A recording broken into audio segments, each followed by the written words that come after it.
할렐루야. 우리 켄지아닌 교회 오늘 금요 예배 오신 모든 성도님들 환영합니다. 오늘 이제 드디어 이제 사도행전 이제 강해가 거의 마지막 이제 2장을 남겨놓고 있습니다.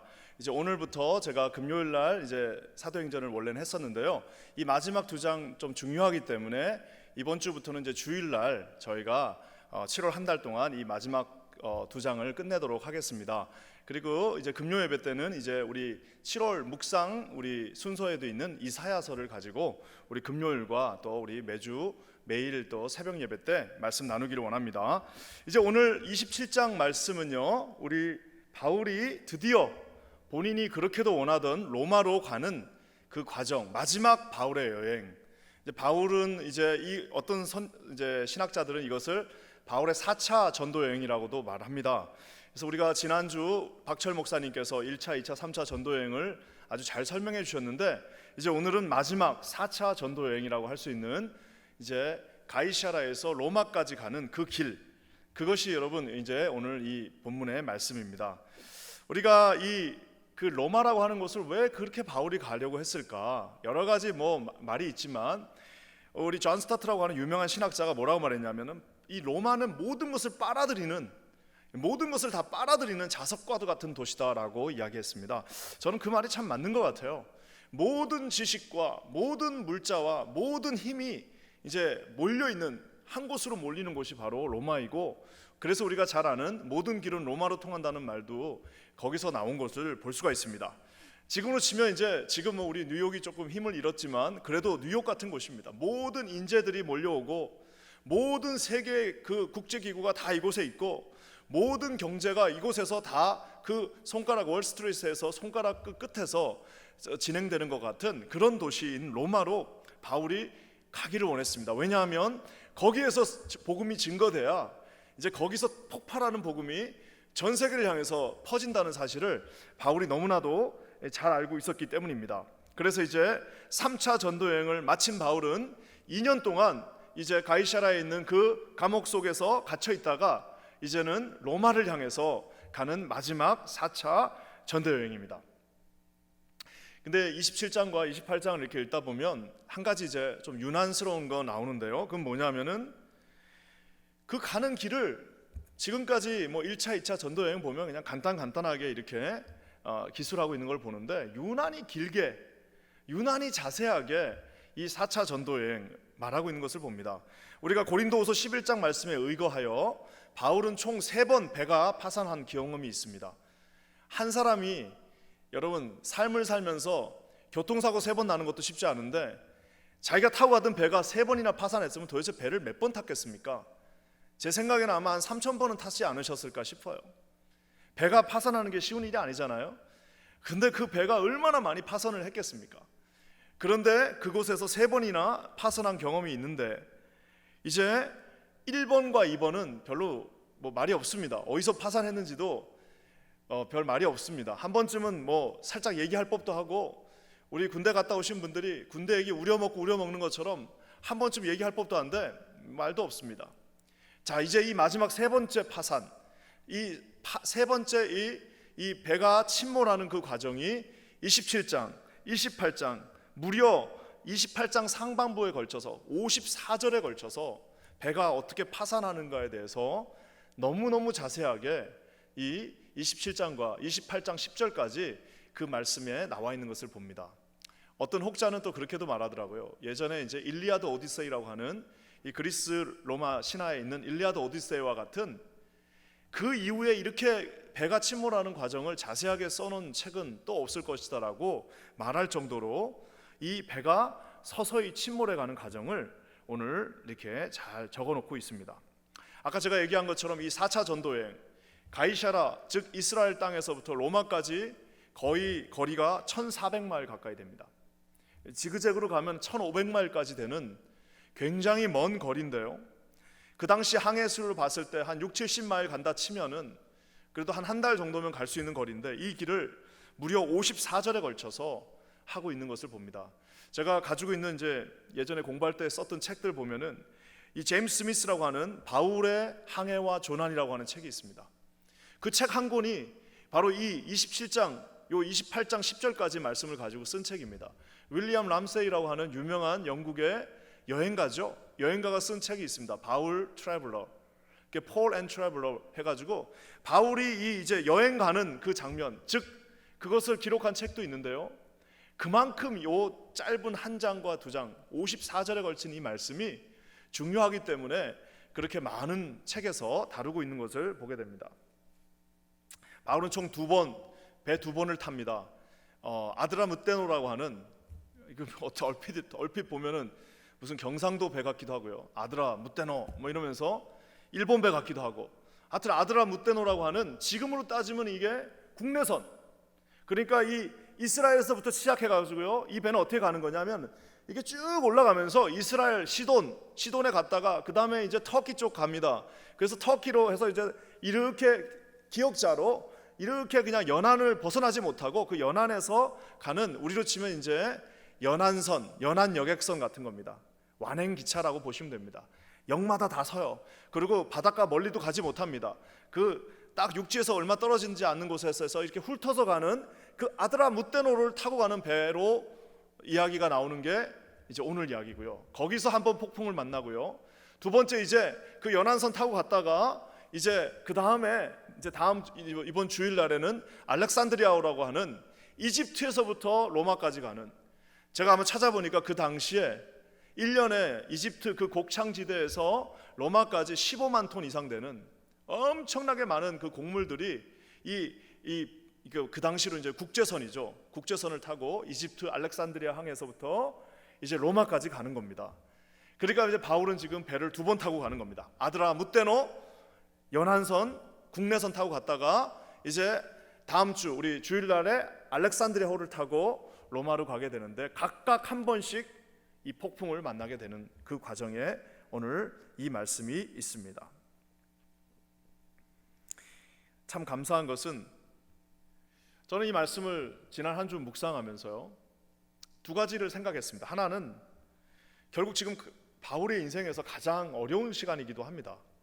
지금 바울이 유람선 타고 가는 게 아니잖아요. 지금 바울이 무슨 여행 가는 게 아니라 죄수로 가고 있습니다. 손이 묶여갖고 지금 죄수로 가고 있는 거고요. 그리고 이제 바울은 지금 죄수로 가고 있는데, 그나마도 아까 제가 말한 것처럼 1400마일 그냥 순풍이 달리면은 한 달 정도, 한 25일 정도면 가는 그 거리가 지금 몇 달 동안 가게 되는 거리가 돼버리는데요. 왜냐? 죄수로 가는 것도 억울한데 거기에다가 두 번이나, 오늘 주일 두 번이나 폭풍을 만납니다. 저는 오늘 말씀을 준비하면서요, 그 힘든 과정 속에서 두 가지 커다란 은혜를 발견했습니다. 하나는, 첫 번째는 이게 죄수로 가도 하나님의 은혜예요. 죄수로 가도 하나님의 은혜. 또 한 가지는 뭐냐면 폭풍을 만나도 하나님의 은혜. 결국에는 28장, 27장 전체가 다 하나님의 은혜인데요, 죄수로 가도 하나님의 은혜, 폭풍을 만나도 하나님의 은혜.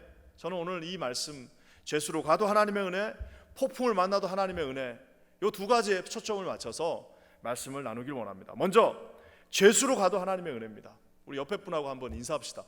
죄수로 가도 하나님의 은혜입니다. 한번 인사할까요? 시작. 죄수로 가도 하나님의 은혜입니다. 죄수로는 가지 마세요, 여기서는. 그렇지만 이제 죄수로 가도 하나님의 은혜인데요, 우리 1절 말씀 한번 다 같이 읽겠습니다. 1절입니다. 시작. 우리가 배를 타고 이탈리아로 가기로 작정하며 바울과 다른 죄수 몇 사람을 아구스도대의 백부장 율리오라는 사람에게 맡기니, 여기에 이제 율리시스라고 하는 백부장이 등장합니다. 죄수를 호송하는, 지금으로 따지면 이제 뭐라고 해야 될까요? 죄수 호송 차량의 이제 장교입니다.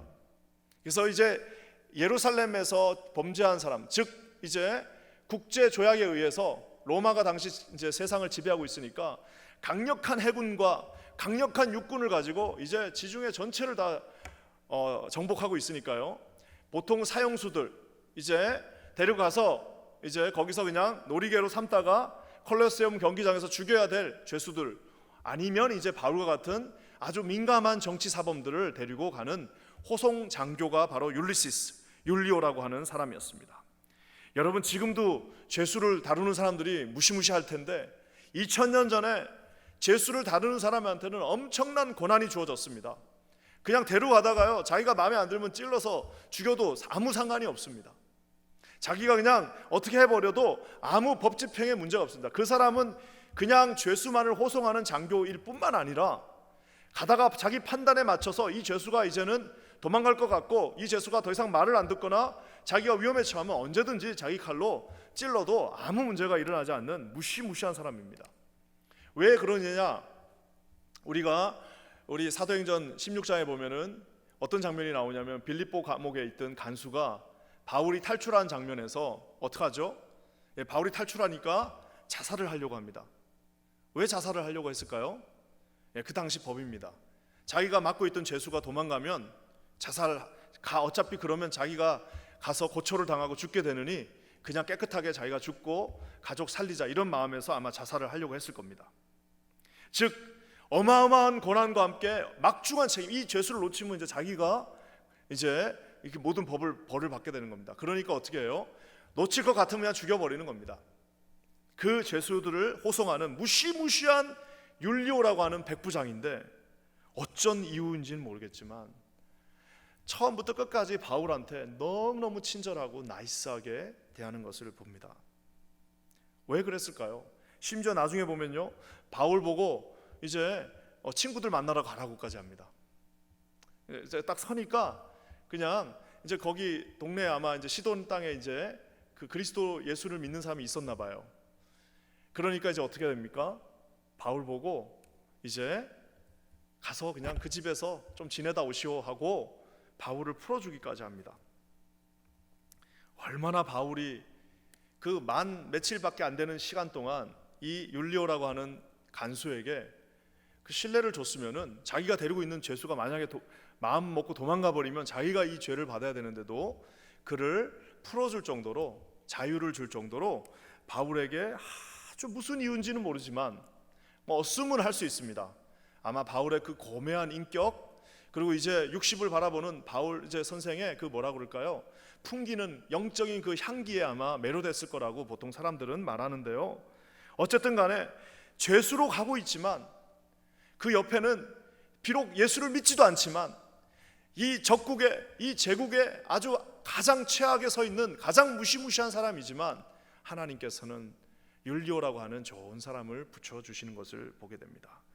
사랑하는 성도 여러분, 우리도 한번 저희 삶을 한번 뒤돌아보세요. 이 삶을 살다 보면 예수 안 믿는 사람이었는데도 미국에서 살면서 참 얼마나 많은 사람들 도움을 받았습니까? 지금도 처음 우리 첫애를 낳을 때 그때 있었던 그 간호사 선생님 잊을 수가 없습니다. 그리고 그냥 별일 아니었을 모든 그 순간순간마다 예전에 우리 아버지 어머니 미국 방문했을 때 잠깐 길 잊어버렸을 때 그 찾아준 그 경찰관도 참 지금 생각해 보면 참 착한 사람이었던 것 같아요.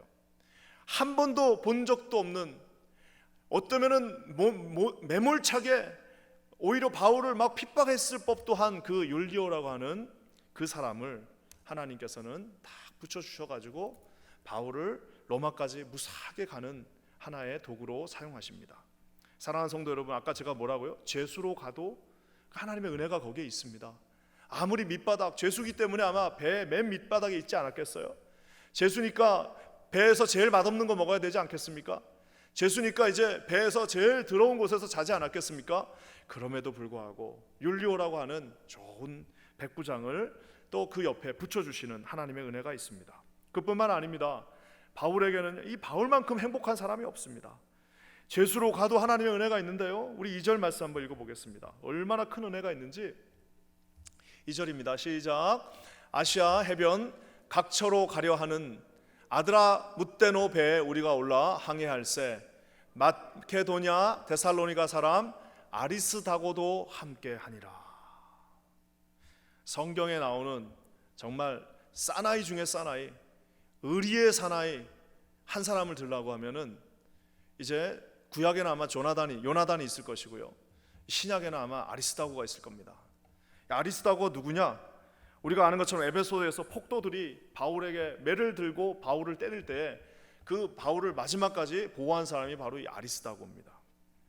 그리고 20장에 보면 이제 드로아에 먼저 가서 그 길을, 바울의 길을 준비했던 사람이기도 하고요. 참 이런 사람은 이 시대에는 찾을 수가 없습니다. 쉽지가 않습니다. 다 돈에 의해서, 이익에 의해서만 움직이고 실리에 의해서만 움직이고 자기한테 이익이 되느냐 없느냐에 따라서 움직이는 이 의리라고 하는 것은 찾아보기도 쉽지 않은 그 시대에 아리스다고 같은 사람이 혜성같이 바울과 함께 동행합니다. F.F. 브루스라고 하는 유명한 신학자의 말에 의하면 당시 노예와 함께 갈 수 있는 방법은 하나밖에 없습니다. 노예인 바울, 그러니까 이 죄수인 바울과 함께 갈 수 있는 방법은 딱 하나밖에 없습니다. 그럼 뭐냐? 이 죄수의 노예가 되는 것입니다. 죄수의 노예가 돼서는 같이 갈 수 있대요. 그 당시 그렇게 돼 있다고 합니다. 그래서 여러분 생각해 보십시오. 그냥 배를 타고 가는 것도 쉽지 않은데 일반인의 노예가 돼서 가는 것도 쉽지 않을 텐데, 아까 제가 말한 것처럼 배의 가장 밑에 가장 맛없는 걸 먹어야 되고 가장 지저분한 곳에 있어야 되는 그 죄수의 노예가 돼서 지금 이 아리스다고는 바울과 함께 마지막 그 여행을 같이 가고 싶어 합니다. 제가 아리스다고에 대해서 한번 찾아보니까 이 아리스다고의 인생이 우리가 정확하게 성경에 나와 있지 않지만 이 27장에 나옵니다. 사도행전 27장에 AD 약 60년경에 기록된 이 사도행전 27장에 나오다가 이제 빌레몬서 1장에 또 한번 등장합니다. 나와 같이 감옥에 갇혀 있는 AD 61년쯤, AD 약 61년 그 다음 해 정도에 이 아리스다고가 또 나옵니다. 나와 함께 감옥에 갇혀 있는 아리스다고라고 나오는데, 처형 직전이었던, 바울이 사형당하기 직전이었던 디모데후서 4장을 쓸 당시에는 이제 아리스다고는 등장하지 않습니다. 그래서 많은 사람들은 아마 아리스다고는 바울보다 먼저 순교를 하지 않았을까라고 모든 신학자들이 이구동성으로 말하는 것을 봅니다. 사랑하는 성도 여러분, 아리스다고가 바울을 사랑해서 따라간 거 맞죠? 그렇지만 아리스다고가 바울에게 충성한 겁니까? 바울에게, 사람한테 충성하면 그렇게 할 수가 없습니다.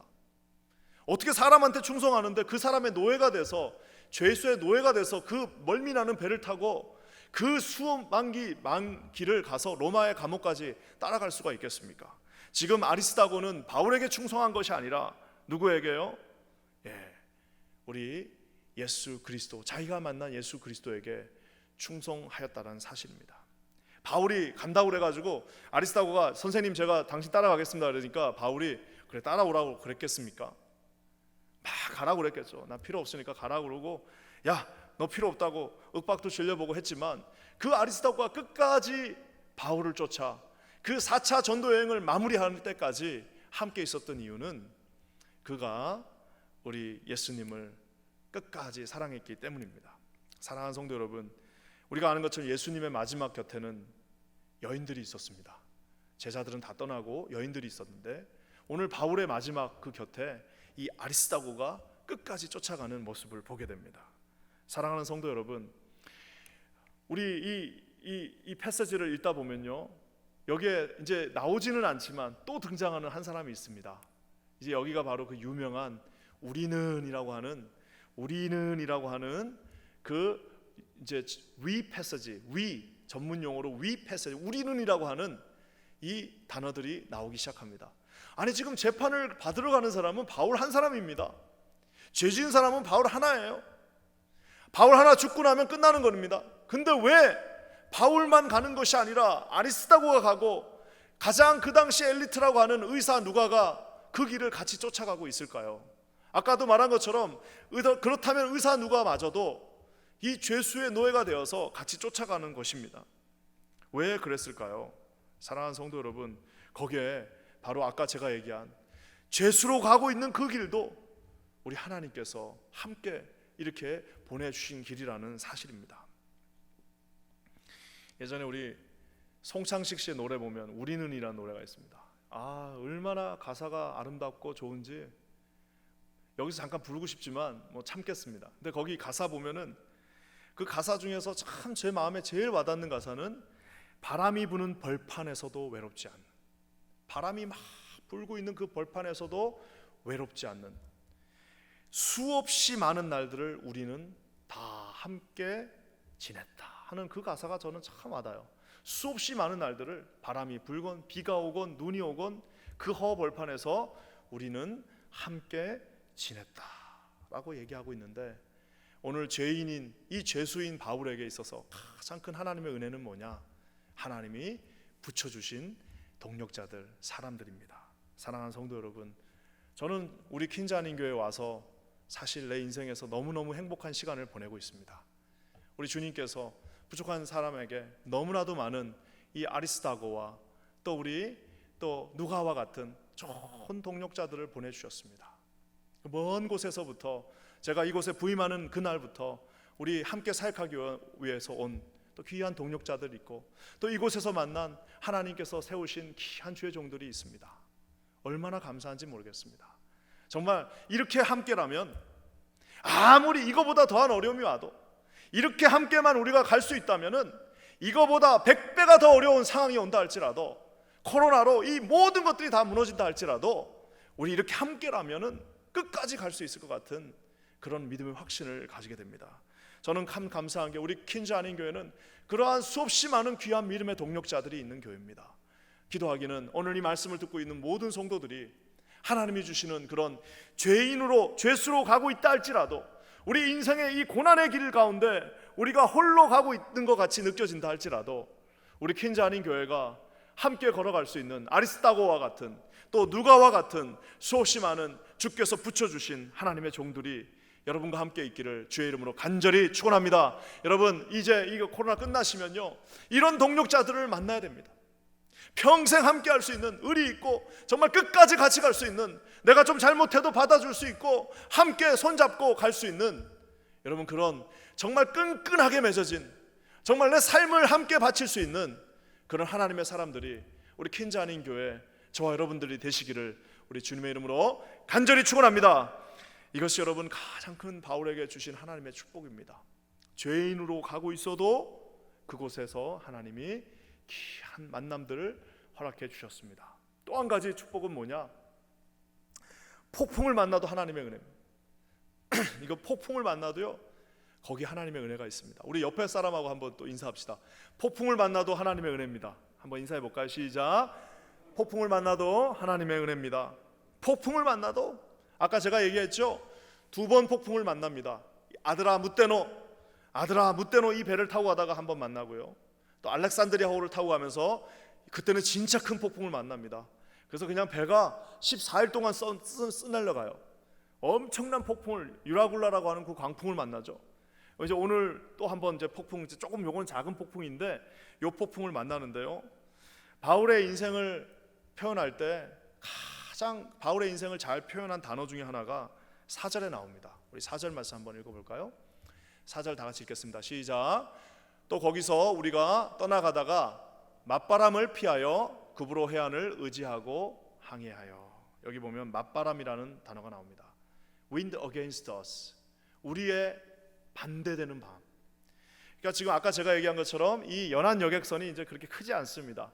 이 연안 여객선이 이제 이 국내선 배가 예루살렘 이스라엘을 쭉 타고 올라가서 이제 터키로 해서 터키에 붙어갖고 이렇게 쭉 가야 되는데 올라갈 때까지는 좋았는데요. 여기서부터 이제 앞으로 갈 수가 없습니다. 바람이 세서 바람이 너무 세니까 갈 수가 없어요. 올라갈 수가 없어요. 더 이상 올라가야지 이제 터키 땅까지 가는데 여기서 이제 올라갈 수가 없는 거예요. 자 이제 그러니까 뭐라고 나와 있습니까? 저기서 맞바람을 피하여 올라가는 맞바람이 막 부니까 올라가질 못하고 어떻게 한 거예요? 그 옆에 있는 작은 섬 원래는 터키 쪽을 타고 올라가야 되는데 못 가니까 그 옆에 있는 작은 섬에 붙어가지고 그 해안을 따라서 지금 가고 있는 것입니다. 바울의 인생에서 아까 제가 얘기한 것처럼 바울의 인생을 가장 잘 표현한 단어는 저 wind against us 나를 against 하는 바람들이었습니다. 우리가 아는 것처럼 바울은 부잣집 도련님 잘 자라서 좋은 학교 나오고 좋은 환경에서 자라서 본인이 누릴 수 있는 많은 베네핏이 있었던 정말 참 엄친아 같은 그런 귀한 사람이었습니다. 바울이 아마 예수님을 만나지 않았으면 그 인생에서 저 맞바람은 없었을 겁니다. 만약 바울이 예수님을 만나지 않으면 그 인생은 순풍입니다. 그냥 가는 길이 얼마나 좋은 그 당시 최고의 모든 것들을 다 가지고 있으니까 그 길이 아마 순풍에 돛을 달고 바람을 맞으면서 달려가는 정말 아무 걱정 근심 없는 완벽한 인생이 될 수도 있었을 것입니다. 하지만 여러분 참 성경에서는 하나님 사랑하는 사람은 꼭 저 맞바람을 맞습니다. 요나도 주님이 맞바람을 주셨습니다. 예수님의 제자들도 예수님 몰랐을 때는 아무 문제가 없었는데 예수님 만나고 나니까 어떻게 그 조그만 갈릴리에서 배만 타면 폭풍입니다. 배만 타면 폭풍이에요. 오늘 바울도 얼마나 배만 탔다 하면은 폭풍인데 저기서 맞바람을 맞아 이제 자기가 가야 될 길로 가지 못하고 그 옆에 있는 지금의 사이프러스 섬, 구브로 섬으로 가는 그 모습이 오늘의 장면입니다. 20년 전이네요, 벌써. 20년 전에 이제 선교사로 있으면 참 좋은 점이 하나 있습니다. 그건 뭐냐? 비자가 만료되면 그때그때 여행을 가야 됩니다. 보통 이제 어떤 나라에서는 보통 3개월 정도 비자를 줍니다. 지금이야 이제 그렇게 못할 거예요. 근데 옛날에는 그냥 다 줬습니다. 3개월 지남. 그러니까 3개월 거기서 살고 3개월 또 지나면 나가서 10일 정도 나갔다가 비자를 받고 그 도장을 찍고 다시 들어와야 됩니다. 참 20대 때 그래서 참 감사하게 성경의 그 장소들을 많이 갔었습니다. 그때도 또 비자가 안 돼가지고 잠깐 나갔다가 갈 데가 없어가지고 그때 이제 터키 타스코라고 하는 그 터키 남부에서부터 배를 타면요 사이프러스 구브로 섬으로 갈 수가 있습니다. 이 사이프러스가 지금은요 북과 남으로 나눠져 있습니다. 그래서 그 당시는 아주 우리나라 남북 갈려진 것처럼 북쪽은 이제 터키계고 남쪽은 그리스계인데 살벌했습니다. 아무것도 모르고 살벌한 거기에 그때 갔었는데요. 저는 북쪽 더 살벌한 동네로 갔습니다. 그래서 이제 그 배를 타고 그 당시도 거의 6시간 8시간 배를 타고 그 타스쿠에서부터 이제 배를 타고 이제 기리네라고 하는 북사이프러스 동네로 이제 가는데요. 얼마나 그 배에서 보였던 그 사이프러스가 아름다운지 몰라요. 근데 그 사이프러스가요 옆으로 이렇게 길게 무슨 도끼처럼 이렇게 놓여져 있는 섬입니다. 여기서 여 끝까지가 한 200km가 한 160마일 정도 되는 우리 휴전선 거리만한 160마일 휴전선 같은 그런 느낌의 긴 섬입니다. 자, 아까 제가 얘기한 것처럼 원래 이 배는 터키 위쪽으로 가서 거기로 갈 필요가 없는데 오늘 하나님께서 맞바람을 그대로 주셔가지고 이 배가 터키로 갈 수가 없고 플랜 B였던 이 사이프러스 섬을 끼고 이제 옆으로 가는 그 항해를 하게 됩니다. 아까 제가 얘기한 것처럼 150마일이 넘는 그 섬, 지금의 북사이프러스 섬을 끼고 가는데 최소한 3일이 걸렸을 겁니다.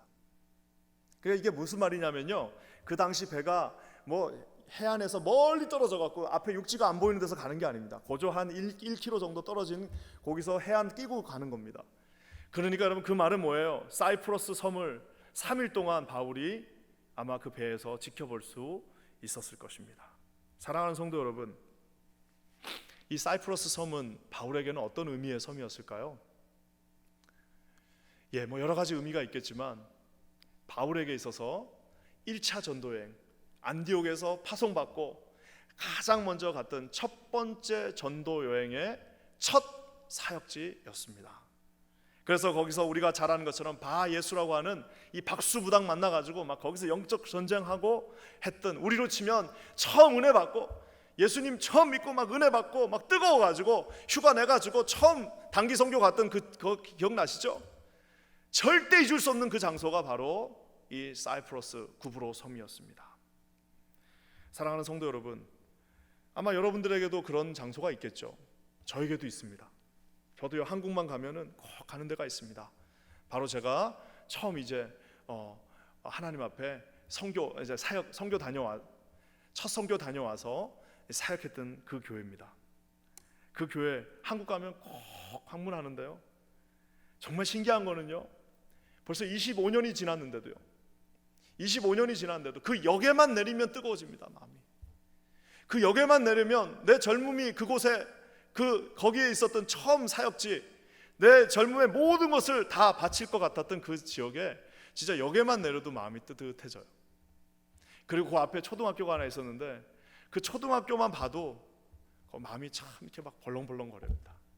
그리고 그 앞에 중학교 하나, 고등학교 하나가 있었는데 제가 처음에 이제 유스그룹 했었으니까 그 수백 번 갔던 그 길, 그래서 지금 딱 거기 버스에 내리면요 그렇게 마음이 뜨거워지고 눈시울이 붉어지고 처음 하나님 앞에서 다짐했던 그 순간순간들이 참 기억이 나고, 한국 가면은 아무리 바빠도 거기 들렸다가 설사 아무도 못 만나도 잠깐 들려서 그래서 기도라도 하고 오는 그 장소가 바로 거기입니다. 제가 보면 우리 하나님 참 낭만적이신 것 같아요.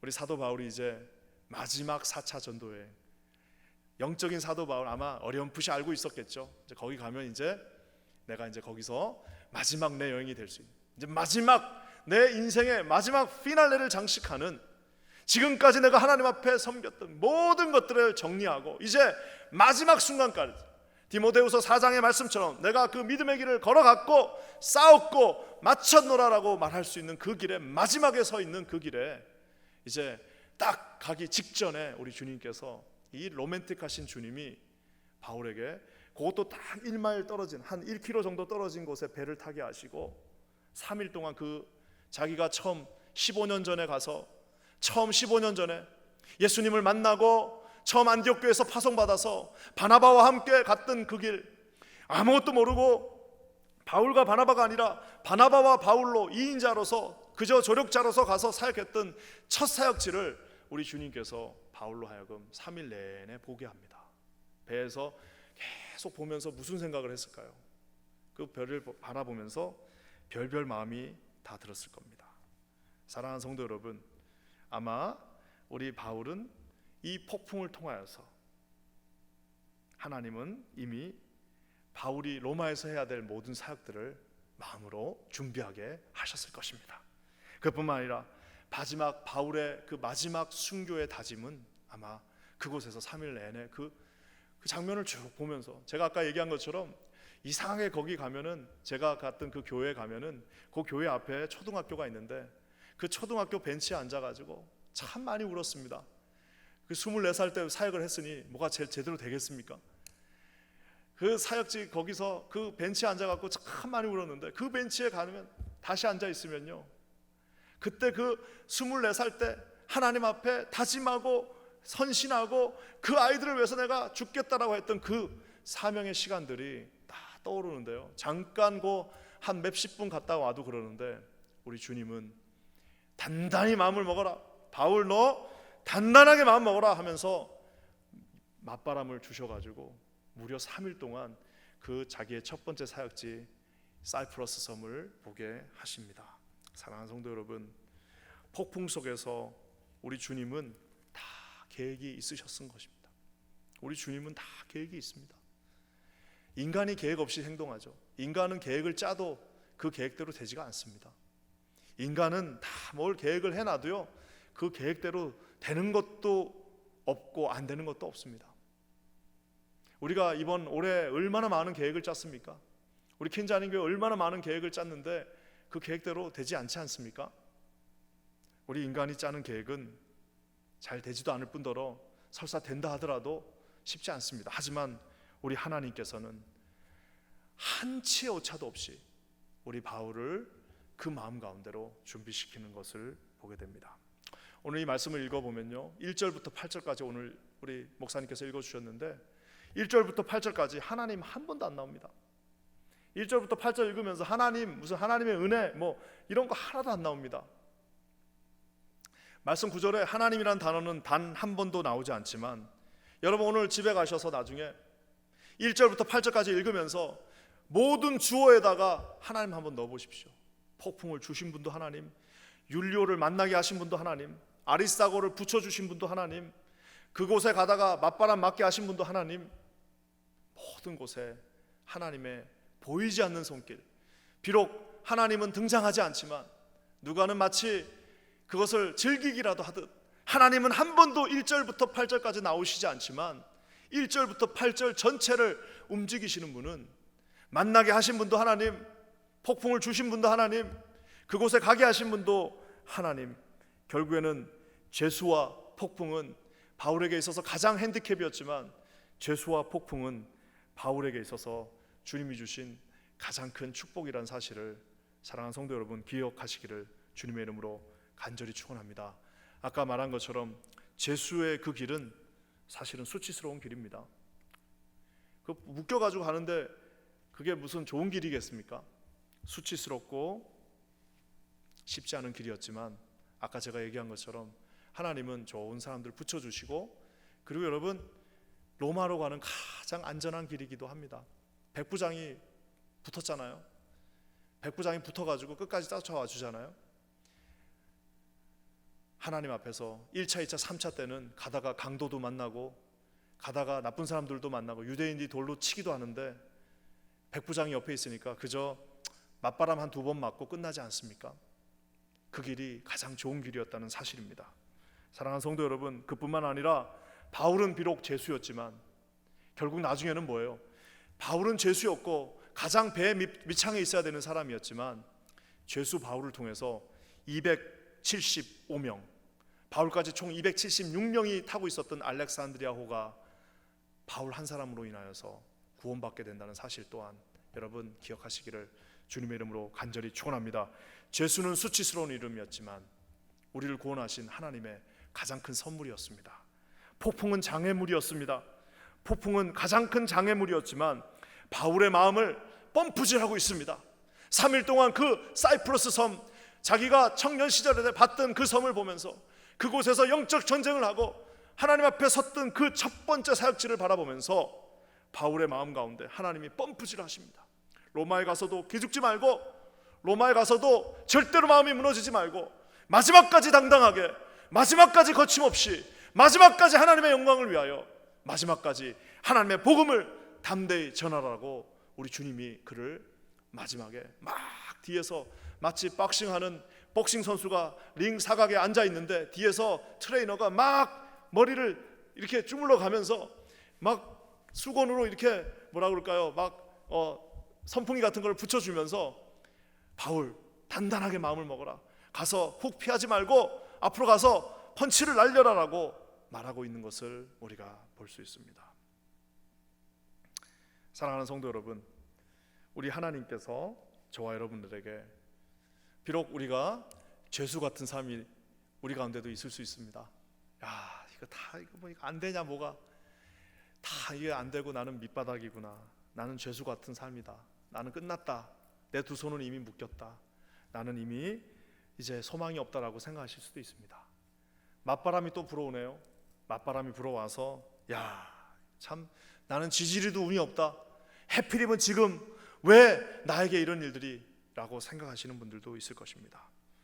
그렇지만 여러분, 내 삶에 하나님이란 단어가 없는 것 같아도 저와 여러분의 삶 모든 곳에 우리 하나님이 함께 하십니다. 이 상황 속에서도 주님은 저와 여러분에게 가장 좋은 분들을 붙여 주실 것입니다. 이 상황 속에서도, 이 폭풍 속에서도 우리 주님은 우리의 끝나는 날까지 우리를 이기게 하실 분이라는 사실을 믿고 신뢰하시고 하나님 앞에 나가시는 저와 여러분 되시기를 주의 이름으로 간절히 축원합니다.